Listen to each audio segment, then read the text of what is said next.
안녕하세요. 저 소개받은 오건영 부부장입니다. 일단 마지막 시간이신데요.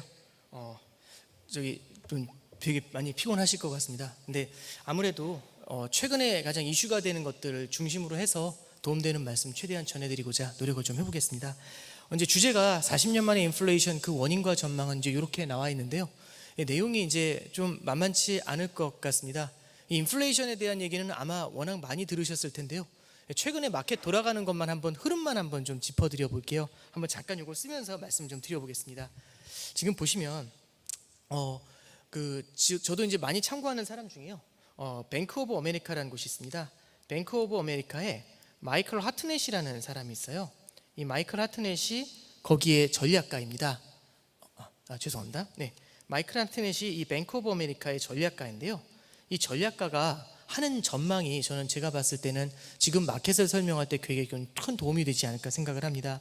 이 사람은요, 올해부터 이제 시장을 어떻게 전망을 하냐면 세 개의 쇼크가 있다라고 얘기를 합니다. 그래서 이 3 shocks, 이 세 개의 쇼크가 있는데 이 쇼크는 첫 번째는 인플레이션 쇼크라는 게 있는 거고요. 그 다음에 두 번째는 레이트 샥이 있다라고 얘기합니다. 이거는 금리죠, 레이트는. 그 다음에 세 번째는 리세션 샥이 있다라고 얘기를 합니다. 이거는 경기 침체를 얘기합니다.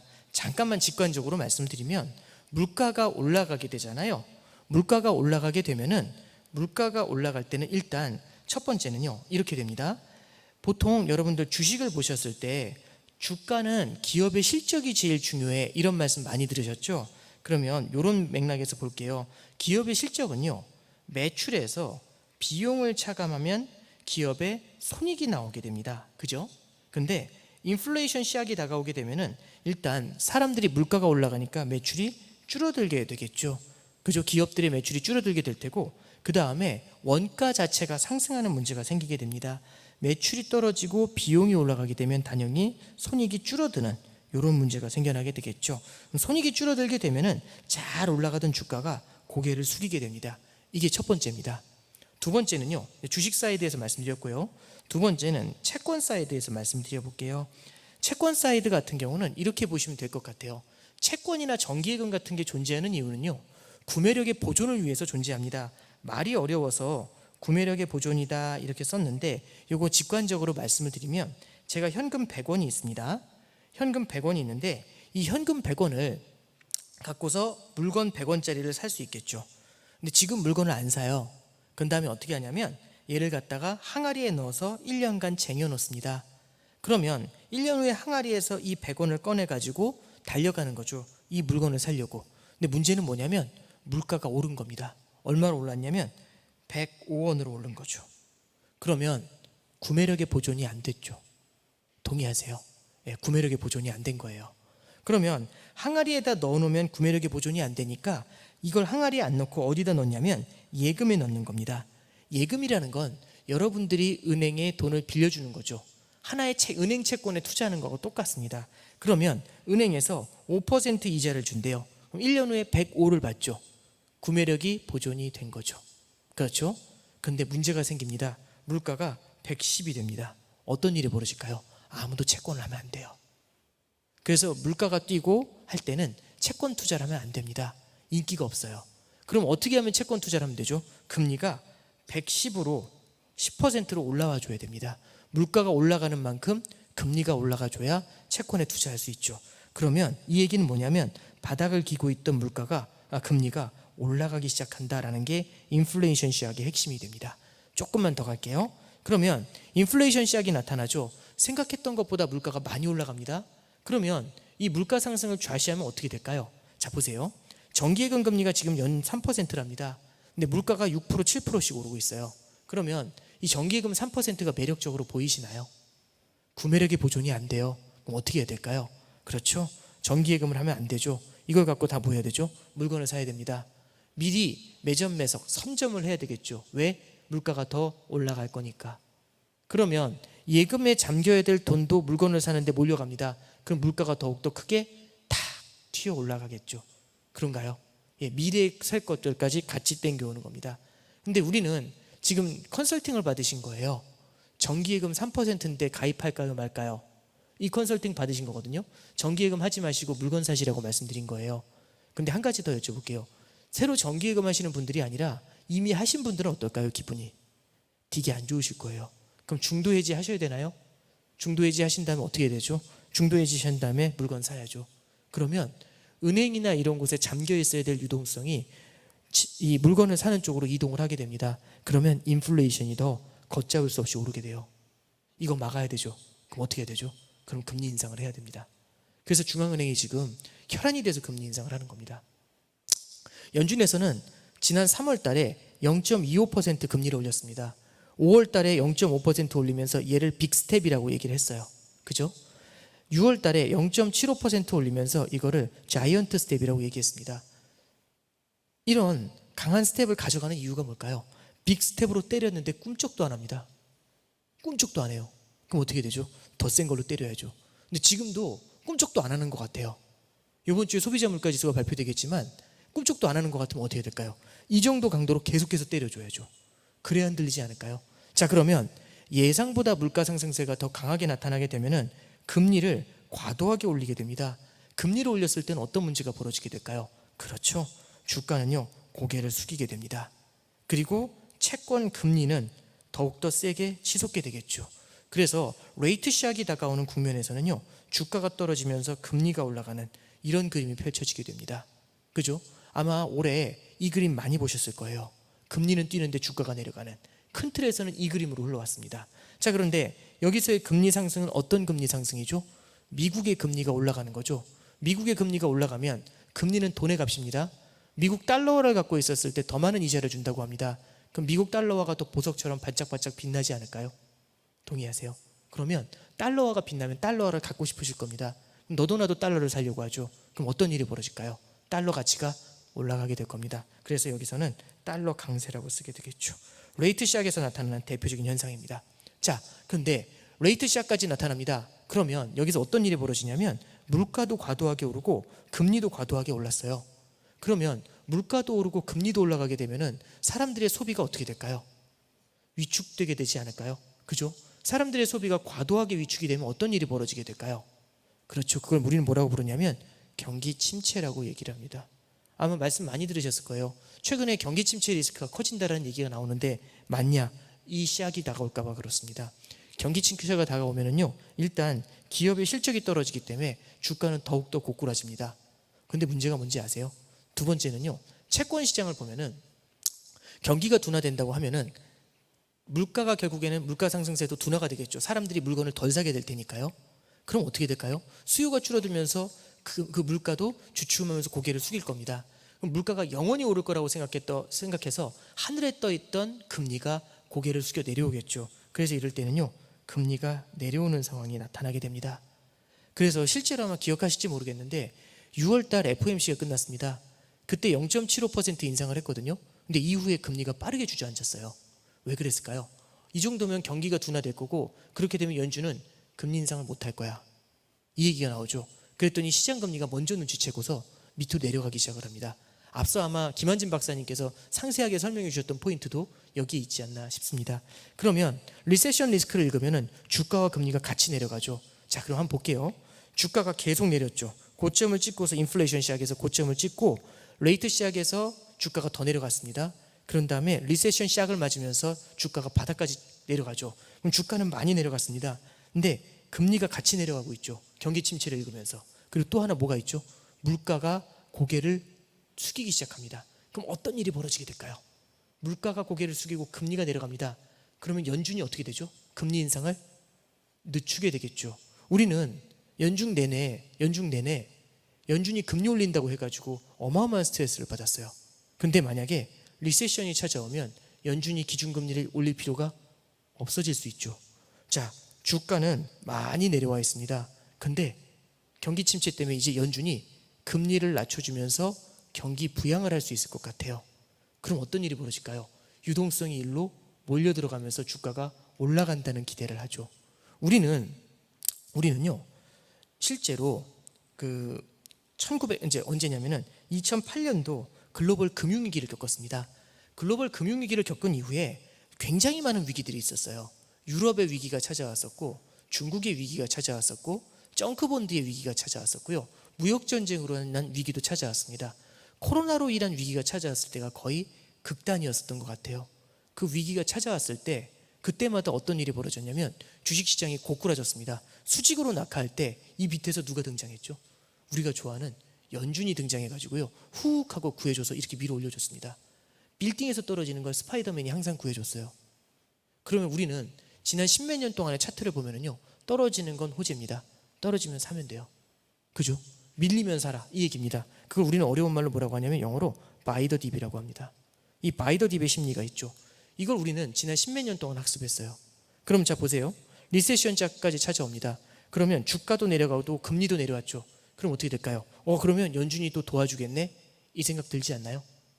그럼 역설적으로 이 얘기가 나옵니다. 경기 침체는 나의 친구. 경기 침체가 좋은 건가요? 안 좋은 건데요, 제 주가는 끌어올릴 수 있다는 기대를 가질 수 있죠. 왜? 지난 십몇 년간 우린 배웠지 않습니까? 경기 침체가 찾아왔을 때 투자해야 돈 크게 받을 수 있다. 연준이 돈 주니까 그거 받자. 이게 크겠죠. 자, 그러면 리세션 시작까지 찾아옵니다. 그러면 이때부터는 어떤 일이 벌어지냐면 멋지게 주가가 반등에 나서게 됩니다. 멋지게 주가가 반등에 나서게 되면은요, 근데 참 재밌는 게 뭐냐면 이런 것 같아요. 주가가 반등에 나서게 되잖아요. 그럼 실물 경기 돌아서나? 이런 기대감이 생겨요. 그러면서 누가 따라 올라오냐면 유가가 따라 올라옵니다. 국제유가가 따라 올라오고요. 그럼 경기가 다시 좋아지는 거예요? 리세션까지는 아니야 하면서 금리가 따라 올라옵니다. 그럼 어떻게 될까요? 이게 유가가 따라 올라오고 주가가 따라 올라오니까 다시 인플레이션이 더 이어질 것 같다라는 기대감을 낳게 됩니다. 그럼 인플레이션 시약이 또 찾아오죠. 그죠? 그럼 인플레이션 시약이 생각보다 길어지면 레이트 시약으로 오죠. 레이트 시약이 길어지면 리세션 시약이 오죠. 그럼 그 다음엔 어떻게 되죠? 주가 많이 빠졌고 연준도 후퇴할 것 같으니까 다시 여기서부터 시작하는 거죠. 이게 올해 상반기에 3번 반복됐습니다. 3번 반복됐습니다. 이런 그림이 나타났어요. 그러면 여기에는 우리가 어떤 게 가지고 있냐면은 리세션 시작 이후에는요, 경기 침체가 오히려 주식시장엔 좋을 것 같다, 연준이 무언가를 해줄 것 같다라는 그런 기대감이 저변에 깔려서 가고 있는 겁니다.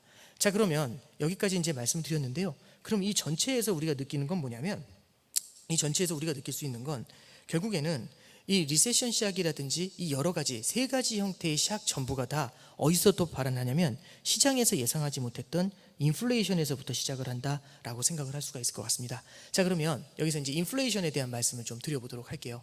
자, 보면 인플레이션이 뭘까요? 인플레이션은 물가가 올라간다라고 합니다. 그죠? 물가가 올라간다라고 하는데, 물가가 올라간다는 걸 뒤집으면 화폐 가치가 하락하는 일이 벌어지게 되는 거죠. 화폐 가치가 하락하면 어떤 일이 벌어지게 될까요? 자, 예를 들어서 이런 겁니다. 인플레이션은요, 소리 없는 도둑입니다. 왜 그럴까요? 자, 제가 예를 들어서 월급쟁이인데 오늘 월급 받았습니다. 캐시로 100만 원 받았어요. 그래서 주머니에다 100만 원 꽂고 다닙니다. 주머니에 100만 원 들어있으면 많은 거죠? 적은가요? 100만 원 많은 거죠? 주머니에 100만 원 꽂고 다닙니다. 근데 갑자기 강도가 옵니다. 강도가 제 목에다 칼을 겨누면서 저한테 얘기하는 거죠. 돈 내놓으라고. 그러면서 뺏어가는 게 그게 소리 있는 강도죠. 근데 예, 요쪽으로. 네네, 죄송합니다. 네, 제가 빠져나가면 안 된다고 하네요. 네, 죄송합니다. 그래서 이게 이제 소리 있는 강도가 되는 거죠. 그죠? 죄송한데, 죄송합니다. 혹시 요거 지우고 다시 할 수 있나요? 예. 그래서 이제 그걸 소리 있는 강도라고 얘기를 하는데, 소리 없는 강도는 인플레이션입니다. 왜 그럴까요?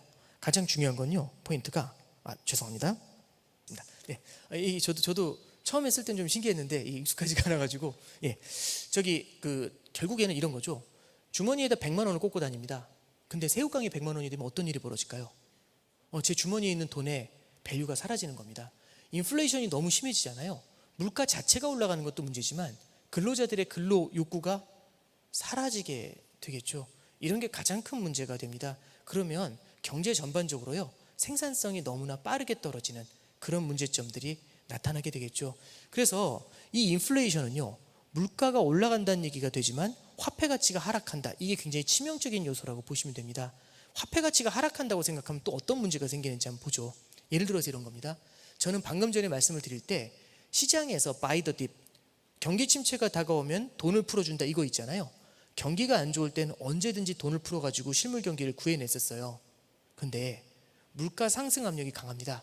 물가 상승 압력이 강하다는 걸 뒤집으면 화폐 가치 하락 압력이 강해요. 화폐 가치 하락 압력이 강할 때 경기 부양을 위해서 돈을 뿌리면 어떤 일이 벌어질까요? 화폐가 떨어질 것 같은데 거기다 공급을 늘려버리는 거죠.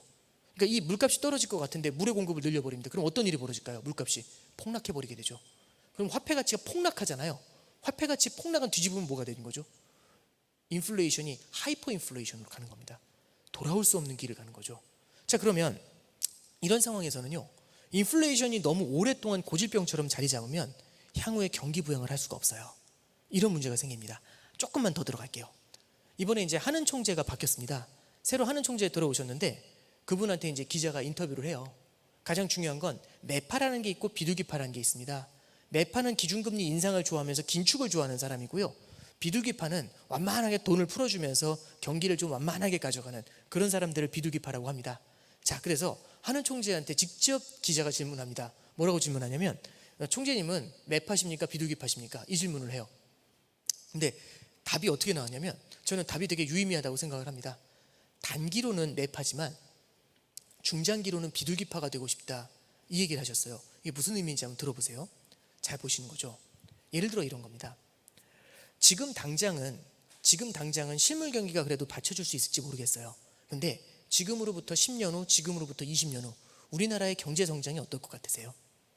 느낌적으로 지금으로부터 20년 후, 지금으로부터 30년 후 우리나라의 경제 성장이 더 강해질까요? 엄청 강해질까요? 저는 뭐 인구론 얘기하는 게 되게 무섭다라고 생각을 하지만, 인구론을 보면은 우리나라 출산율이 점점 더 낮아진다라는 얘기 아마 들어보셨을 겁니다. 그리고 우리나라가 노령화 사회로 가고 있죠. 그러면 우리나라의 가장 큰 강점이 뭘까요? 내수가 강점인가요? 수출이 강점인가요? 수출이죠. 수출 중에서 어떤 수출이 강점이죠? 서비스업인가요? 제조업인가요? 제조업 수출이 강점입니다. 제조업 수출이 강점인 나라에서 노령화 사회가 옵니다. 그리고 젊은 인력이 없어져요. 그러면 20년 후, 30년 후에도 우리나라의 이 수출 경쟁력이 유지가 될 수 있을까요? 물론 미래에는 로봇가 지배한다, 뭐 이러면 이제 드릴 말씀은 없습니다만, 아직까지는 저는 조금은 좀 다른 쪽에서 좀 봐야 되지 않나 싶습니다. 그러면 미래에 우리나라의 성장이 조금씩 둔화된다라고 본다면, 미래의 성장이 둔화된다면 지금보다 어쩌면 지금으로부터 10년 후, 지금으로부터 20년 후의 미래에는 더 많은 경기 부양책이 필요하지 않을까요? 나이가 들었을 때, 제가 지금보다도 20년 후에 나이가 더 들었을 때 보다 많은 케어를 받아야 되지 않을까요? 그러면 그 케어가 뭘까요? 경제에 있어서의 케어가 금리 인하를 해주면서 경기 부양을 해주는 겁니다.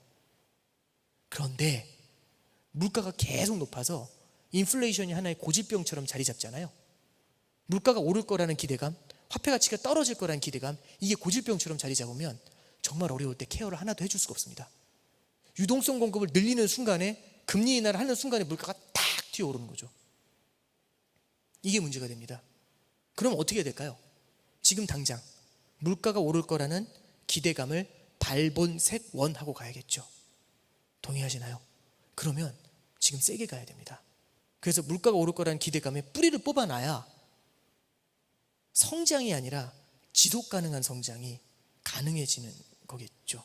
우리가 이제 그래서 지속 가능한 성장이라는 관점에서 우리가 중앙은행의 스탠스를 좀 바라볼 필요가 있습니다. 지금의 이 인플레이션이 너무 오랫동안 이어지잖아요. 그럼 지속 가능한 성장을 담보하기가 더욱더 어려워지는 상황, 이런 걸 볼 수가 있을 것 같습니다. 자, 그러면 제가 이제 인플레이션이 이제 무엇인지에 대해서 말씀을 드렸고, 지금의 인플레이션이 어떤 문제를 만들어내는지, 지금 당장에 우리 소비를 둔화시키는 것도 있겠지만, 물가 너무 올라서 힘들어요, 이것도 있겠지만, 지속 가능한 성장을 담보할 수 없다. 왜? 미래에는 성장이 둔화될 텐데 그때마다 해줄 수 있는 케어가 없어질 수 있다, 이런 말씀을 드렸습니다. 자, 그러면 인플레이션이 이렇게 올라온 이유에 대해서 한번 잠깐 생각을 해보죠. 그럼 물가는 왜 이렇게 많이 올랐을까요? 간단하게 생각을 하시면 될 것 같습니다. 가장 많은 분들이 직관적으로 하시는 말씀이 겁니다. 러시아 우크라이나 전쟁 때문이다, 이 말씀 많이 하세요. 동의합니다. 러시아 우크라이나 전쟁이요, 분명히 지금의 인플레이션을 더욱더 강하게 만든 건 팩트입니다. 근데 참고로 하나만 말씀드릴게요. 러시아 우크라이나 전쟁이 터진 게 날짜가 2월 24일입니다 올해. 근데 2월 24일 날 이미 미국의 소비자 물가 지수는요 6.8%를 기록했습니다. 그러니까 전쟁 터지기 전에 이미 7% 가까이 올랐다니까요. 그럼 그건 뭐죠? 전쟁을 선반영했나요? 그건 말이 안 되죠. 예, 이미 미국의 인플레이션은 작년 하반기부터 현재 진행형이었습니다. 그래서 물가가 너무나 빠르게 오르는 상태에 엎친 데 덮친 거죠. 그렇게 해서 지금의 물가 상승세를 6% 후반을 8%대 중반으로 스카이로켓처럼 쏴버린 거죠. 그래서 공급망의 이슈만을 갖고 모든 걸 설명할 수는 없다라고 생각을 합니다. 그러니까 그게 아니다라는 말, 그게 이유가 아니다라는 말씀보다는 그것만으로 모든 걸 설명할 수는 없다라고 생각을 합니다. 그럼 뭐가 문제였을까요? 물가는요, 물건의 가격이 올라가는 거죠. 그죠? 가격은 뭐와 뭐로 결정이 되죠? 수요와 공급으로 결정이 됩니다. 그러면 지금 말씀드렸던 거는 공급이 안 된다는 게 문제죠. 공급이 안 되니까 물가가 올랐겠죠. 근데 또 어떤 경우에 물가가 오를까요? 수요가 넘쳐날 때 물가가 올라갑니다. 이게 포인트예요. 잠깐만 한번 생각해 볼게요. 저는 이런 걸 좀 볼 필요가 있다고 생각을 합니다. 2020년도 3월로 갑니다. 그때 코로나 사태가 터졌어요. 코로나 사태가 딱 터진 다음에 어떤 문제가 생기냐면요, 코로나 사태가 딱 터진 다음에 그때 나타났던 문제는요, 이게 너무나 심각한 부채의 문제가 있는 상태에서 코로나 사태로 경제 체제가 멈추게 되면 이거는 그야말로 걷잡을 수 없는 경제 위기, 금융 위기로 이어진다. 이게 제일 큰 두려움이었습니다. 그럼 이 두려움에서 벗어나기 위해서는 어떻게 해야 될까요? 물불 가릴 거 없죠. 살아나는 그때까지 돈을 뿌려줘야 됩니다. 그래서요, 5조 달러 가까운 경기 부양책을 통과를 시킵니다. 자, 한번 볼게요. 5조 달러라고 하면 느낌이 없으실 겁니다. 5조 달러라고 하면 이렇게 보시면 돼요. 글로벌 금융위기 당시에 전 세계 금융기관이 녹아내릴 때 미국 의회에서요 7천억 달러의 경기 부양책을 썼어요. 7천억 달러. 근데 7천억 달러가 의회에서 처음에 통과시켜주지 않았습니다. 왜? 아니, 왜 부실 금융기관들한테 이렇게 거대한 국민들의 혈세를 뿌려주냐고. 이게 가장 큰 비판점이었습니다. 7천억 달러라고 말씀드렸죠. 그거 한 달 신음해가지고 간신히 통과시켰어요. 근데 지금 제가 20년도 3월 이후에 얼마라고 말씀드렸죠? 재정부양이 5조 달러입니다. 77에 49인가요? 7배가 좀 넘네요. 이걸 뿌려줬어요. 왜 뿌려줬을까요? 왜 이걸 허용했을까요? 코로나가 너무 무서워서? 그것도 있겠지만 하나만 더 말씀드릴게요. 인플레이션이 찾아오지 않을 거라는 자신감이 있어서. 글로벌 금융위기 이후에는요, 돈을 뿌려도 인플레이션이 반응한 적이 없어요. 그럼 누구도 반론하지 못하겠죠. 그때 당시 2008년도에 7천억 달러 뿌린다고 하니까 그러면 거대한 인플레이션이 찾아온다고 비난했던 사람들이 있었어요. 근데 안 찾아왔거든요. 봐라, 안 찾아오는데 뭐가 문제냐. 그럼 지금은 코로나가 더 급했겠죠. 그랬더니 5조 달러 가까운 경기부양책으로 돈을 풀어줍니다.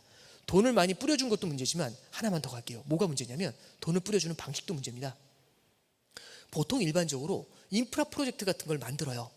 프로젝트를 만든 다음에 저 같은 사람들을 채용을 합니다. 그럼 일자리가 늘어나죠. 왜냐하면 경기 침체가 찾아오면 보통 일자리가 사라지잖아요. 일자리가 늘어나면 월급을 받잖아요. 이렇게 해서 경기 부양을 하는 게 보통인데 미국에서는 너무 급한 나머지 뭘 해줬냐면 직접 캐쉬를 주머니에 쏴줬어요. 2020년도 4월 달에 1인당 1,600달러씩 쏴줬습니다. 4인 가구면 얼마죠? 6,000달러 가까운 돈을 줬어요. 6,000달러면 원샷으로 6,000달러면 우리나라 돈으로 하면 지금 환율이면 1,300원이니까 800만 원 가까이 되나요? 네, 그렇죠. 그걸 원샷으로 캐시로 줘요. 거기서 안 그치죠.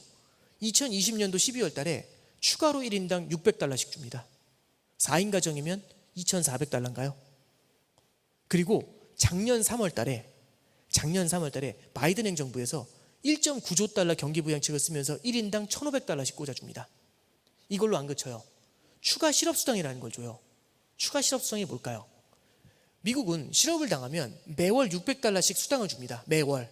근데 거기에 400달러 얹혀주는 겁니다. 그럼 1,000달러인가요 매월? 그랬더니 어떤 얘기가 나오냐면 그럼 일할 필요가 없겠네 라는 얘기가 나와요. 그래서 미국 사람들이 일자리로 복귀하지 않는답니다. 그럼 직관적으로 생각해 보시죠. 엄청난 부양금 때문에 소비가 폭발해요. 캐시를 줬기 때문에. 근데 일할 사람이 없어요. 그러면 물가가 생산이 안 될 테니까 물가가 올라가겠죠. 그래서 미국에서 작년 하반기에 무슨 얘기 나왔냐면 실업수당 빨리 없애야 된다고. 추가 실업수당. 이 얘기 어마어마하게 많이 했어요. 자, 이렇게 많은 캐시를 줬습니다. 이렇게 많은 캐시를 줬더니 미국의 소비가 폭발하기 시작하죠. 어느 정도 폭발했는지를 차트를 하나만 딱 놓고서 볼게요. 차트를 보시면, 자, 이 차트 하나 한번 보시죠. 미국 개인 소비 지출 추이입니다. 자, 보세요. 파란색 선이 실선입니다. 실제 그 데이터예요. 미국의 개인 소비가 2012년 이후 어떻게 바뀌었는지를 나타내는 데이터입니다. 파란색 선이 꾸준히 올라가는 게 보이세요? 꾸준히 올라가는 게 보이시죠? 12년, 13년, 14년 계속해서 올라갑니다. 그죠? 아마 기울기가 y = 플러스 0.5x의 그래프로 계속 올라가고 있을 겁니다. 근데 어느 한순간 갑자기 밑으로 훅 주저앉는 거 보이시나요? 꾸준히 올라가다가 훅 주저앉잖아요. 그게 뭘까요? 네, 코로나입니다. 20년도 3월입니다. 훅 주저앉죠. 주저앉는 속도가 어때요? 예리하죠. 그런데 그 밑바닥에서 뭐가 나온 거죠? 방금 전에 말씀드렸던 거대한 부양책이 나온 겁니다. 끌어올려 줄게요. 얼마든지 하드 캐리 해주는 거죠. 거기서 저 방금 전에 말씀드렸던 부양책을 썼더니 어떤 일이 벌어지죠?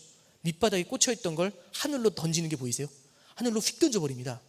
제가 뭐 수학을 좋아하는 건 아니지만 그 앞쪽에 파란색의 기울기는 y 꼴 x의 그래프를 가리키죠. y 꼴 0.5x 정도죠. 근데 뒤에 던지는 건 어때요? y 꼴 2x 정도 되지 않나요? 짧은 기간에 어마어마하게 수요가 터진 겁니다.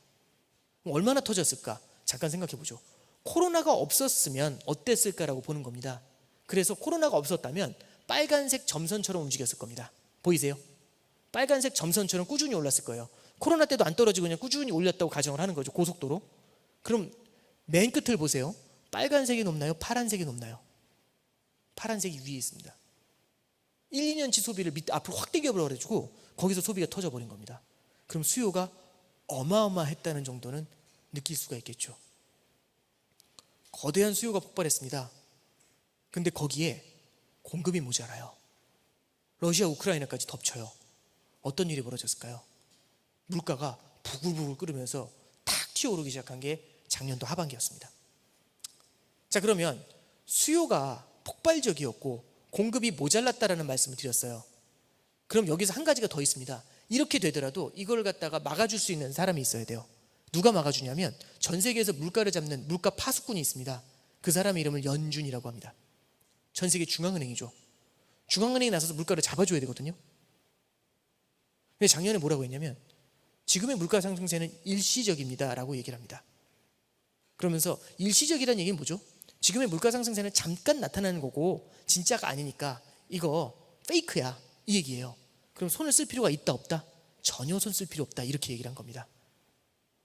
그러면 수요는 터졌고 공급은 모자라는데 연준은 좌시했습니다. 유일한 보초병이 올라오는 물가를 쏴 죽여야 되는데 이건 아무것도 아니야 이렇게 얘기를 한 거죠.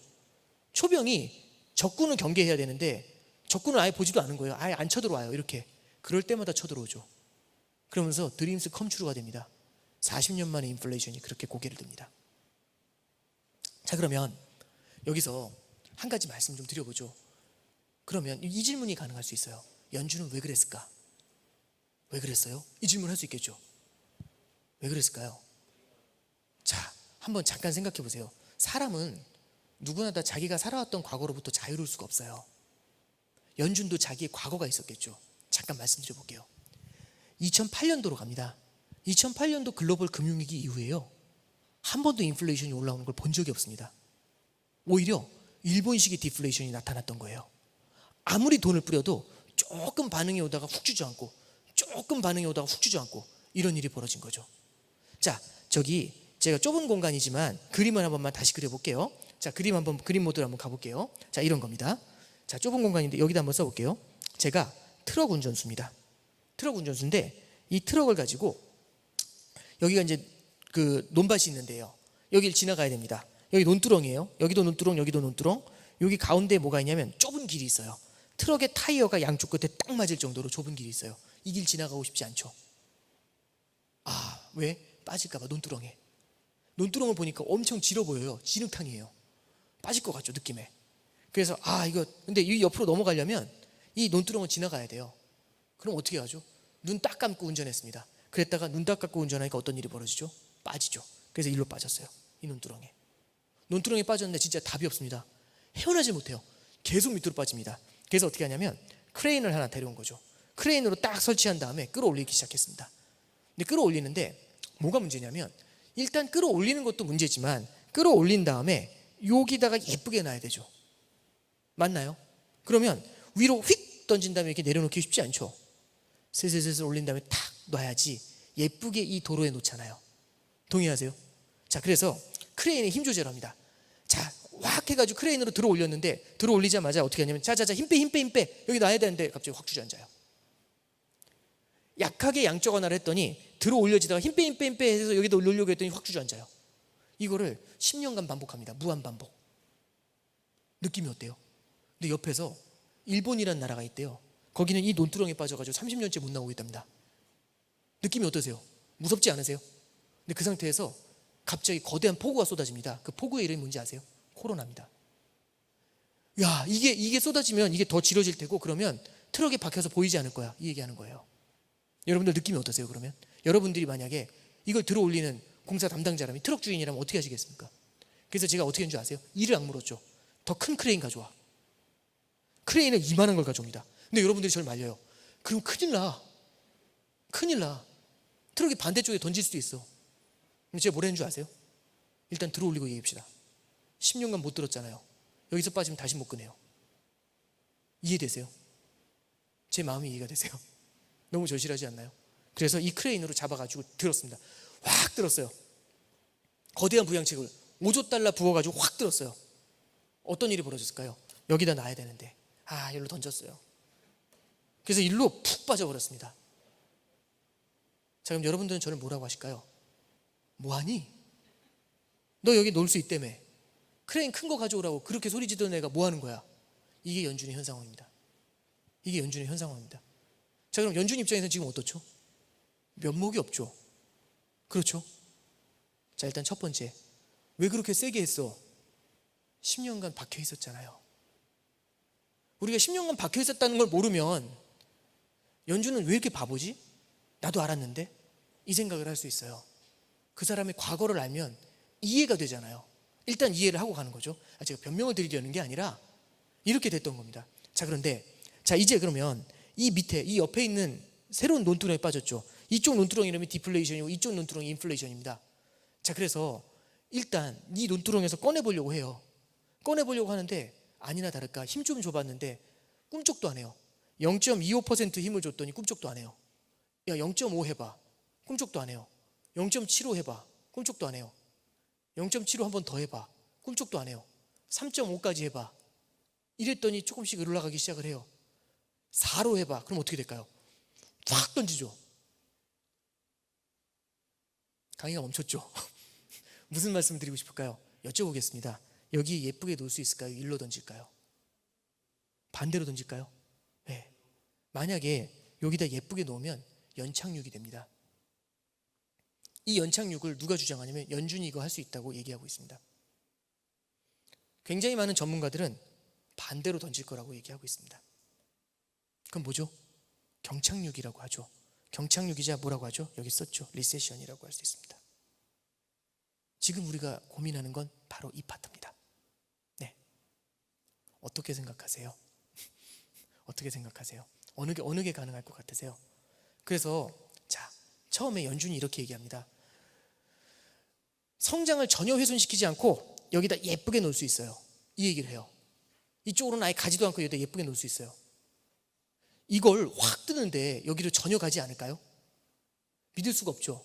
그럼 이제 여러분들 그 말을 했더니 여러분들이 어떻게 생각하냐면 인플레이션도 못 잡겠네.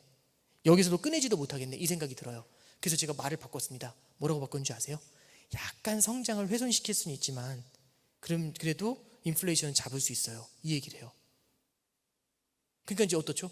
그럼 약간 어쨌든 세게 간다는 얘기네? 이 느낌 오죠? 또 한 번 말 바꿨습니다.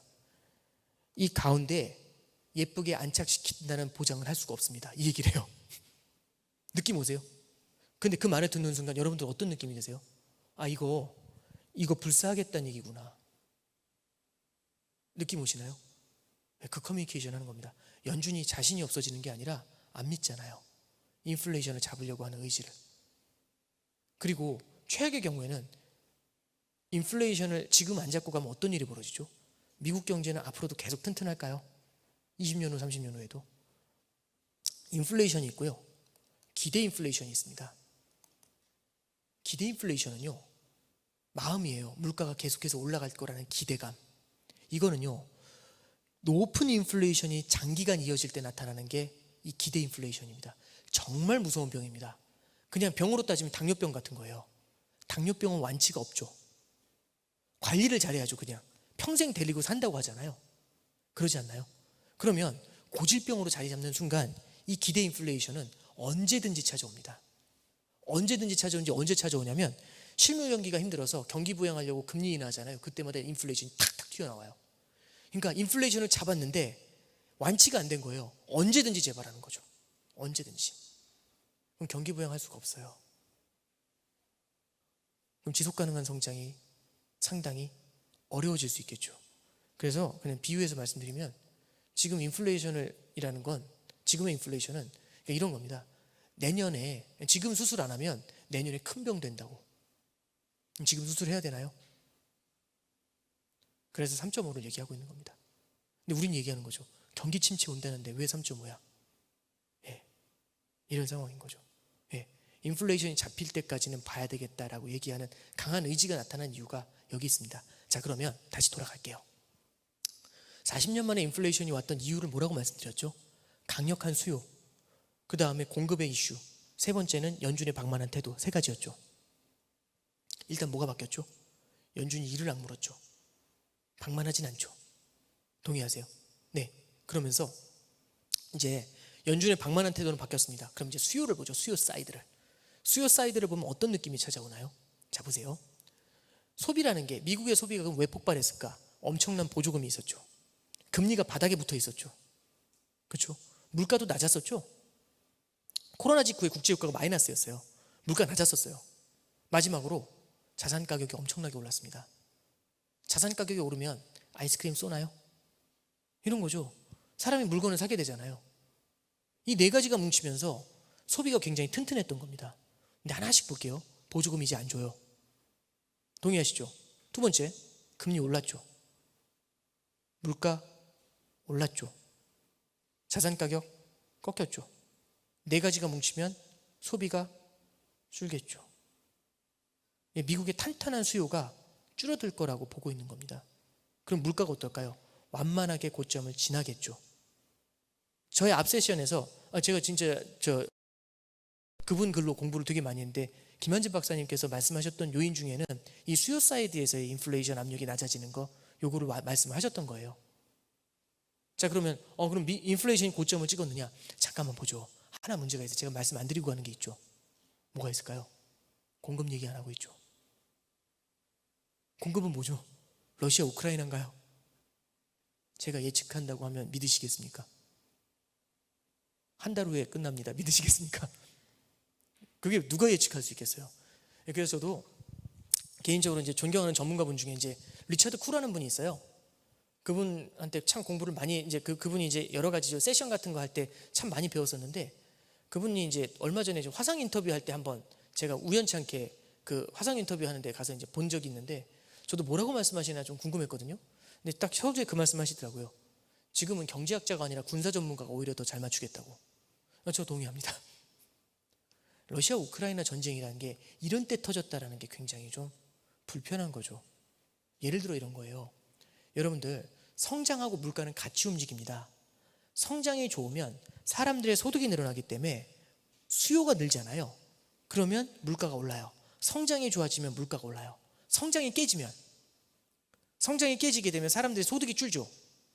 동의하세요? 소득이 줄면 수요가 줄면서 물가가 떨어지겠죠. 성장이 좋아지면 물가도 오르고 성장이 나빠지면 물가도 떨어집니다. 이게 페어예요. 근데 성장이 주저앉는데, 수요 쪽에서는 성장이 주저앉아요. 수요가 감소하는데 문제는 뭐냐면 공급이 여전히 타이트해요. 그럼 물가 상승세가 어떻게 될까요? 천천히 내려와요. 성장이 주저앉는 속도보다 물가가 내려오는 속도가 느릴 수가 있죠. 그죠? 그러면 성장은 빨리 내려와 있는데 물가가 천천히 여전히 높은 수준이면 일시적으로 뭐가 찾아오는 거죠? 성장은 낮아지는데 물가는 여전히 높은 스태그플레이션이 오는 겁니다. 요즘 나오고 있는 스태그플레이션 얘기가 이런 데에서 기인한 거죠. 그런데 그 스태그플레이션이 일시적이겠죠. 결국에는 물가도 낮아지게 될 겁니다. 그럼 그 다음에 우리가 기대하는 거죠. 자, 한번 볼게요. 연준이 물가를 잡기 위해서 들었습니다. 어디로 갈까요? 잘 되면 여기 그대로 놓을 수 있어요. 예쁘게 다시 트럭 운전할 수 있게. 이런 건 물가만 잡는 거죠. 성장은 놔두고 고성장 저물가라고 할 수 있어요. 아름답게 끝나는 겁니다. 만약 실수하면 일로 빠지죠. 디플레이션은 뭐라고 하냐면 저성장 저물가라고 합니다. 그러면 우리는 세 가지를 보고 있습니다. 인플레이션 국면, 그죠? 고성장 저물가 국면, 저성장 저물가 국면, 셋 중에 하나겠죠. 근데 이 중에서 가능성이 제일 낮은 게 뭘까요? 지금은 인플레이션 국면이지만 지금으로부터 1년 후, 지금으로부터 2년 후로 바라보면 어디로 갈까요? 여기 남아있을까요? 어쩌면 다른 데로 바뀌어 있겠죠. 어디로? 고성장 저물가나 저성장 저물가로. 두 개 국면에 똑같은 단어는 뭐죠? 저물가라는 단어입니다. 앞에 이제 김한진 박사님께서 하셨던 말씀 중에 이 얘기 기억나세요? 인플레이션 자산에서 조금은 좀 손을 놓을 필요가 있다고. 근데 저는 그게 당장 놓으셔야 된다 이런 말씀은 아닌 것 같고요. 시차를 가져가면서 조금씩 줄여나가는 게 맞다고 생각합니다. 지금 많은 분들이 또 다른 쏠림이 나타나는 것 중에 뭐가 있냐면 지금은 인플레이션을 대비할 때 하면서 원자재로 우르르 몰려가는 겁니다. 이런 거 경계하셔야 됩니다. 우리는 투자를 할 때 지금을 보면서 투자하는 게 아니라 미래를 보면서 투자하죠. 지금이 인플레이션 국면인 것도 되게 중요하지만 이후에 뭘로 바뀔지도 되게 중요하겠죠. 그러지 않을까요? 예, 만약에 지금으로부터 1년 후, 지금으로부터 2년 후 이게 고물가가 아니라 저물가라면 우리는 지금은 고물가에 대한 포트폴리오를 갖고 있지만 시간이 흘러갈수록 저물가로 가는 게 훨씬 더 중요하다고 생각합니다. 자, 정리 멘트 드릴게요. 제가 고성장 고물가, 저성장 고물가 여러 가지 얘기하잖아요. 매크로 환경이 이렇게 미친 듯이 바뀐 경험이 저도 별로 없었던 것 같아요. 금융위기 이후에는. 난이도가 굉장히 높은 장입니다. 난이도가 굉장히 높을 때는요, 따라가시면 안 돼요. 저 어렸을 때 물고기 잡으러 가잖아요. 그물 하나 들고. 물고기 따라다니면 잡히나요? 굉장히 빠른 애들인데 못 잡아요. 어른들은 어떻게 잡았는 줄 아세요? 저희 아버지랑 삼촌은 가만히 기다리면서 떡밥 놓고 잡으시더라고요. 메기 잡으셨어요.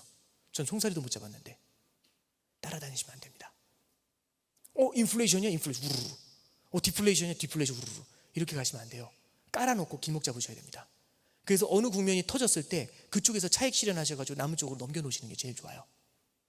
결론은 분산 투자입니다. 작년부터 분산 투자 얘기하면요, 굉장히 반응이 안 좋았습니다. 왠지 아세요? 이 공자님 말씀이죠. 계란을 한 바구니에 담지 말라고. 이게 뭐하고 똑같은 느낌이냐면 이런 느낌이었던 것 같아요. 저 얼마 전에 병원에 갔는데 그 얘기를 하시더라고요, 의사 선생님이. 오건영 씨는 속이 안 좋으니까 단 거, 짠 거, 커피, 고기 먹지 말라고.